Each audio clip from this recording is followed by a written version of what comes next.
2 billion people without access to electricity. Oil supplies that are running out.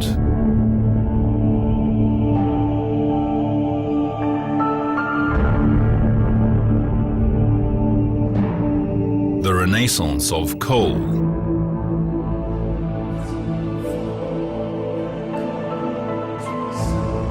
The myth of the necessity of nuclear power.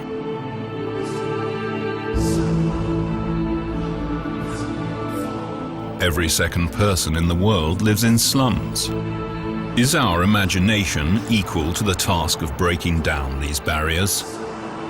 When I look at cities like Los Angeles, I can psychologically understand that people can hardly imagine that the huge amounts of energy that are used here can be replaced by renewable energy, and that it can be done in a short time.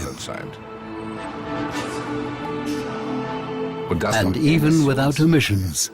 I expect that in the future, coal will be still the backbone of the electricity generation.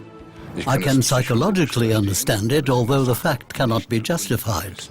We have to build each year 20 new nuclear power plants. You're just naive. You don't understand what you're dealing with if you don't realize that there are these obstacles. To think that all of our energy will come from renewables is very far from reality.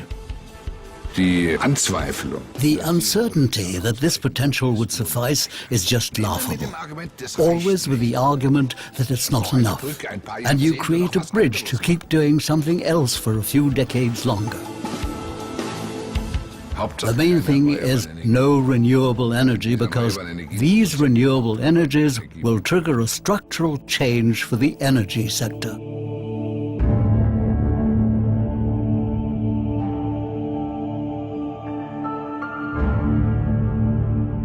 How to live.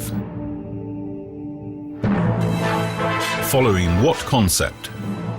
Many say the time is ripe for a decision that can change our lives from the ground up. The decision about energy sources, because every region of the world has access to renewable energy. Solar, wind power, biosources, hydropower, geothermal energy, gratis, primary energy provided by nature, regional, decentral, more than 100%.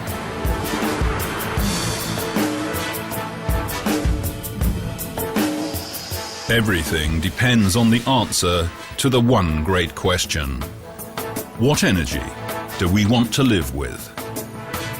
The windmills do so much power that every house we pass, every farm, every factory, it's getting its power from these windmills.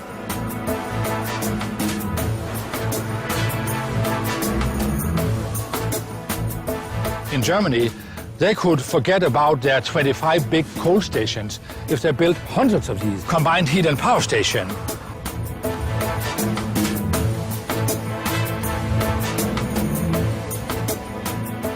Some of the excess power that's generated by the wind turbines could be put into the battery, and you could have any amount of energy storage you want, anything from 1 hour to 20 hours of storage.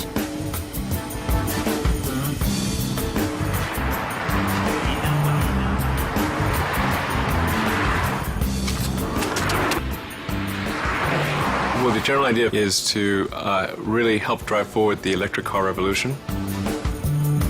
I don't think there's any other technology that is going to solve the problem. We actually do not have a car, we have a mobility concept.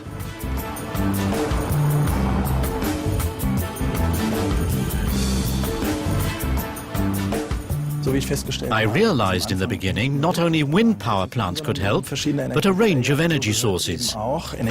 Energy efficiency and saving energy is part of that. So in the end, we can make the world 100% renewable. The transition of the energy supply to 100% renewables. Concrete courses of action for everyone. Updating in buildings and in awareness. With great impact. That is 39 billion in buying power that we can give back to humanity. Energy autonomy, a cultural value. Statt weniger Eigentümer Instead of a few owners, we suddenly have hundreds of thousands or even millions of owners. Energieversorgung Energy production will be democratized. There are more and more self-providers, more individual autonomy, more regional and national autonomy. Das ist alles. And that is only possible with renewable energy for everyone.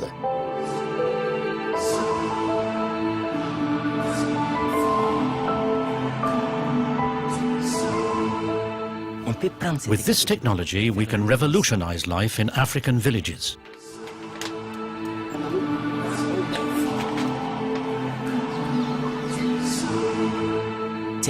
These African villages could already use the same technology as they use in Los Angeles, in Tokyo, in Germany, in Frankfurt.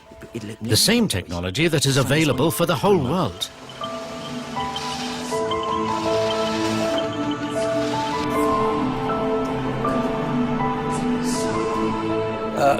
Poverty is declining, and my goal is to make sure to bring it to zero.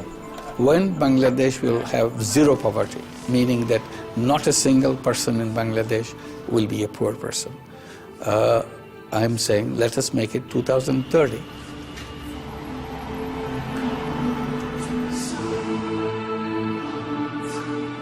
We believe in the next 3 to 5 years time, solar electricity will reach grid parity.